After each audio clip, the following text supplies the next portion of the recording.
Some moments are too compelling to be captured with the average lens. Panoramic landscapes like these fail to translate to video when constrained by the limited frame of your average sensor. To capture a special scene, you must use a special lens, one that's uniquely crafted to transform your footage into an epic cinematic experience. Meet the anamorphic lens for the Mavic Air 2 and the Osmo Pocket, created by Freewell.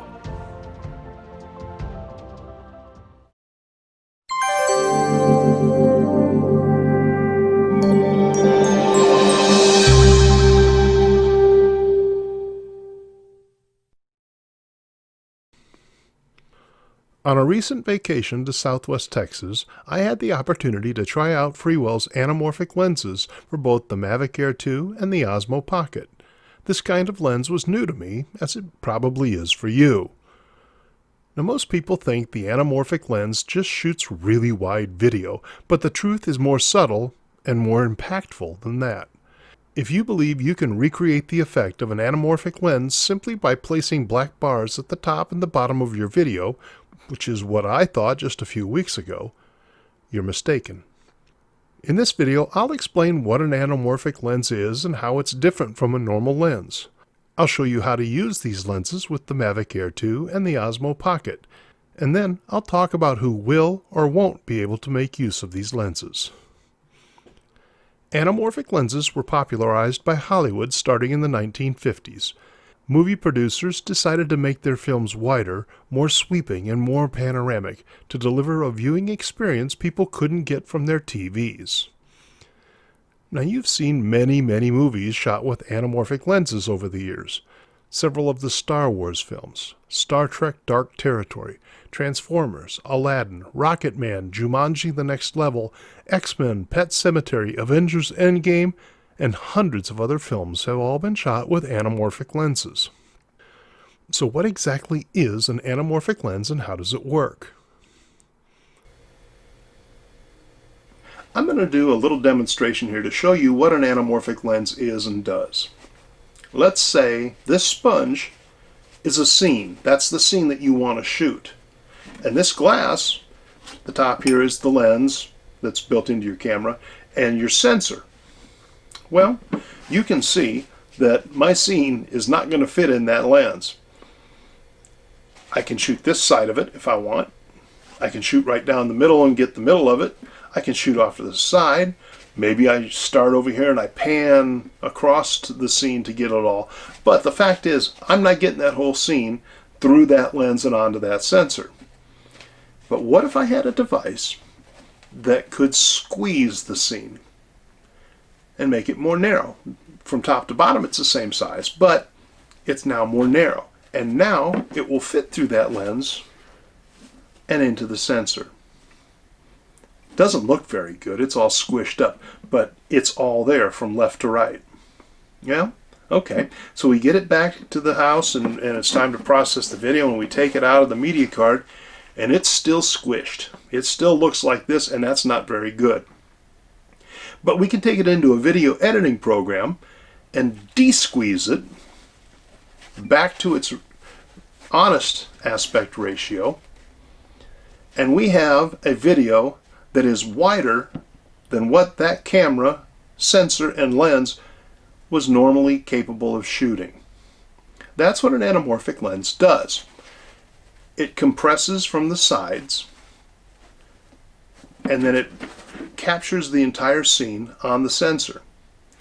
And then when you take it out, you have to use a video editing program and stretch it back out to get an ultra-wide video clip that gives a cinematic presentation of the scene that you are shooting. The tool that squeezes the scene is the anamorphic lens. And with this lens, even though the scene was wider than my lens and sensor, I was able to capture everything. And ultimately, I can produce a video that is ultra-wide, wider than what my original lens and sensor could capture on their own. Here's what I mean. This is what anamorphic video looks like before it's desqueezed. Notice how everything is squished in? Now here is the same footage after it's been desqueezed. Now everything is not squeezed from the sides as it was before, and I've got a much wider video as well. Anamorphic video has some unique characteristics that make it look different than standard video.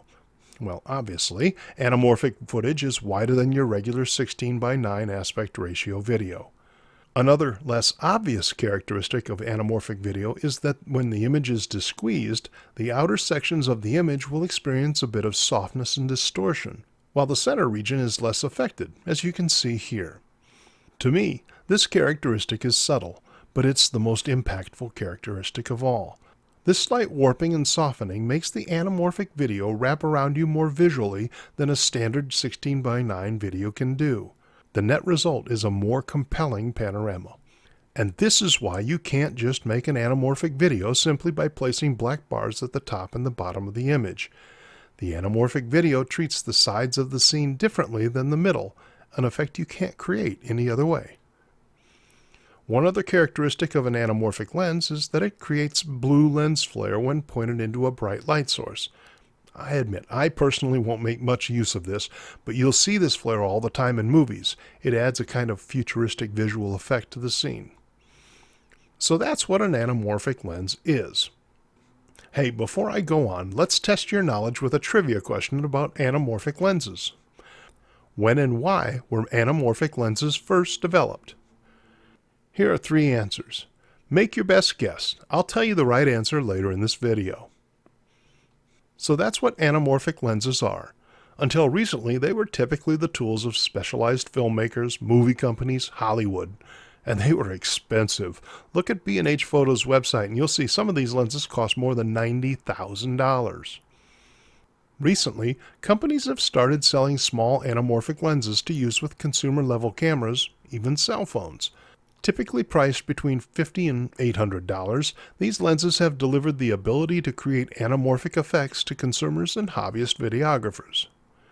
Now, Freewell has released 2 anamorphic lenses for DJI's Mavic Air 2 and the Osmo Pocket, allowing us to take this widescreen technology to the skies and our mobile cameras.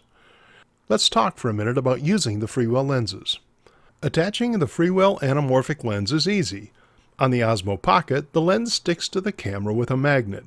I found that I needed to start the camera first and then attach the lens. The lens was too heavy to allow the Pocket to do its startup routine properly. Attaching the lens to the Mavic Air is also pretty simple. If you saw my review of the Freewell neutral density filters, and if you haven't, you can click the link in the upper right corner to check it out, you know that installing a lens or filter is pretty simple. Remove the factory installed lens cover by turning it counterclockwise until it clicks, and then lift it off. Then place the anamorphic lens on the camera and turn it clockwise to click it into place. I found the Mavic Air 2 lens caused me no issues during my flight. I didn't even notice the distortion in my app's first-person view, as you can see here. And things get trickier when it comes time to process the video. As I said before, you can't simply download your video and post it on YouTube. You must process the footage in a video editor that is capable of desqueezing the video from this to this. The way you desqueeze your video depends on what video editing program you use. I used Adobe Premiere Pro, using the technique described in another YouTube video. I'll put a link to that video in the description below. Some programs, like PowerDirector, can't desqueeze the video by themselves. You'll need to process and export the raw video in a program like Handbrake, and then bring it into PowerDirector. If you've watched my review of the Freewell neutral density filters, you know I'm a big believer in Freewell. The company has a great tradition of creating quality filters and lenses for drones and action cameras. They manufacture their own lenses, so they're experts in this market, and they offer a lifetime warranty as well. As far as the lenses themselves, they are built well and they attach firmly to the cameras. I was concerned about the magnetic lens for the Osmo Pocket, but it clipped firmly in place and never slipped for me. Now earlier I told you the average prices for anamorphic lenses. You'll be happy to know the price for each Freewell anamorphic lens is only $39.99, whether it's for the Mavic Air 2 or the Osmo Pocket. I've heard some people suggest that the video shot through these lenses is soft. Okay, some softness and distortion on the sides of an anamorphic video is expected. That's part of what makes it such a cool lens. Beyond that, I didn't see excessive softness in my samples. But hey, you can decide for yourself. I have posted show notes for this episode on my website, landandairphotos.com. You can read additional information about the lenses and download raw anamorphic clips taken with each camera. You can test out desqueezing the video in your video editor and evaluate the softness of the footage. The link to the show notes is in the description below, so help yourself. So with all that in mind, let me give you my thoughts on who should or should not buy Freewell's anamorphic lens for the Mavic Air 2 or the Osmo Pocket. Let's start with who should buy the Freewell anamorphic lens. People who are comfortable with video editing and have a good editor. It wasn't difficult to process the videos as I did, but it does require a video editor that can do this. People who are serious about shooting dramatic video. If you're a pixel peeper, a color grader, a serious photographer who actually changes your settings beyond auto, I think you would really enjoy this lens. Specialized videographers who do travel videos, weddings, higher-end real estate work, they should also have this lens in their bag. I can see wedding photographers or travel videographers really eating up this lens. And that's actually why I'm curious as to why Freewell doesn't have an anamorphic lens for the Mavic Pro 2, which is much more of a professional drone than the Mavic Air 2. I bet it's being developed now. Anyway, if you fall into those categories, you'll love playing with this lens. And for $40, it's cheap enough to play around with or use occasionally and still feel like you got your money's worth. That said, who do I think should not buy this lens? If you don't edit your videos, there's no sense in buying this lens. Likewise, if you don't understand how to use things like manual camera settings, aspect ratio, things like that, this is not the lens for you. This is not an entry-level device. Get your photographic chops down first, then you'll be able to make this lens work for you. If you use a consumer-level video editor, check to see if it will work with anamorphic video before you buy the lens. If it doesn't, try downloading the free program Handbrake and use my sample clips to see if you can export them to a format you can use. By the way, if you're looking to get something to protect your camera's lens, this is not the right choice. I strongly encourage you to buy Freewell's IR UV filter or one of their neutral density filters to protect your lens. Either of those are a much better way to protect your camera's lens. If you want to buy the anamorphic lens or the UV or ND filters for the Mavic Air 2 or the Osmo Pocket, use the links in the description below to order from Amazon. Please use these links and help support this channel. I took my anamorphic lenses on my vacation to test them, but I really didn't think I'd be all that interested in using them. I was wrong. I'll admit, I tend to think the term cinematic is badly overused on YouTube. That said, I think the anamorphic video taken by the Freewell lens truly is cinematic. That is, it delivers a unique Hollywood-like widescreen experience. I won't use it all the time, but when I'm shooting special locations like this, I will be using the anamorphic lens to create the most compelling imagery I can of all the remarkable places I visit. Hey, remember my trivia question?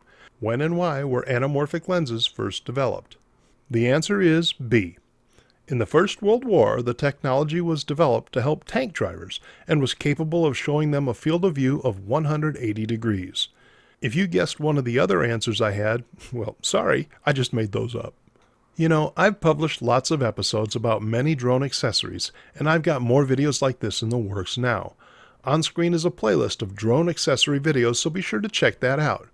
If you found this helpful, I hope you'll click on the cartoon Jeff on screen and subscribe. As always, I appreciate your likes and comments as well. Thanks for watching.